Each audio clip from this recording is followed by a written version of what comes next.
قبل كل شيء مبروك المنتخب السنغالي، فوز ببطولة افريقيا 2026. الصراحة رفقاء ساديو ماني منتخب محترم، لاعبين كلهم نجوم عالميين يلعبون باحسن الاندية بالدورات الاوروبية، منتخب عالمي الصراحة.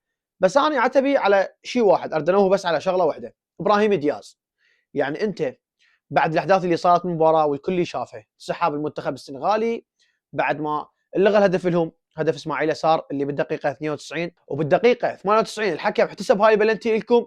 زين، انت ابراهيم دياز نجم المنتخب المغربي، مو افضل لاعب عندهم.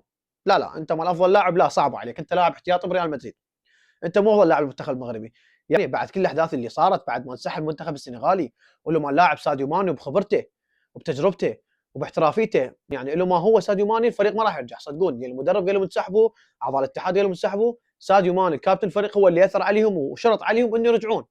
زين، انت بهاي الدقيقه 108 بلنتي سجلها، خلاص منتخبك يفوز اول مره بكاس افريقيا، وانتم اقل ما فايزين، يعني هذا افضل جيل لكم.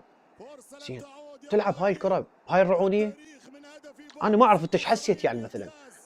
واكو عالم تقول لا، يعني احنا اليوم اصدقاء عندي قالوا لا انه هو متقصد انه ينطيها باعتبار انه صار عليها جدل وما اعرف. لا حبيبي، ماكو هيك شيء، هو اصر على الجزاء. واذا تشوفون اللقطه مالته، يعني قبل الكره قبل لا يسددها اصلا. زين، انت بهاي الطريقه يعني ما اعرف انا والله شنو اللي كان ببالك. زين، انت تلعب بالقدم اليسرى، شوته باليمنى شنو؟ منو انت، زيدان مثلا؟ تحس نفسك انه زيدان وبهيك بطوله تلعب هيجي؟ متوقع انه هيك كرات تعبر على مندي؟ ترى مندي من افضل حراس العالم حتى لو يلعب بالهلال السعودي.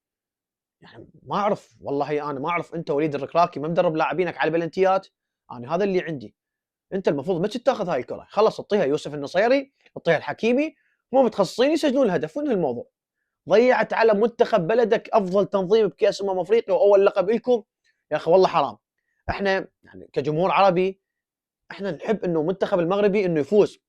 يعني ما اعرف. على العموم هارد لك المنتخب المغربي.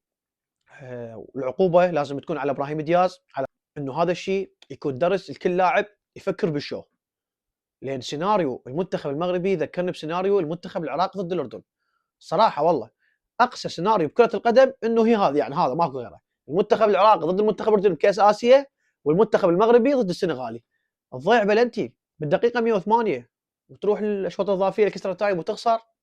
يا اخي حرام عليك والله، والله حرام عليك يا ابراهيم دياز. على العموم انه الظاهر ريال مدريد عندهم لعنه باللاعبين، حتى اللاعبين الموجودين عند ريال مدريد بعيد عن ريال عندهم لعنه. هارد لك المنتخب المغربي، ومبروك المنتخب السنغالي، منتخب محترم، ومبروك ساديو ماني يستحق هاي الجائزه.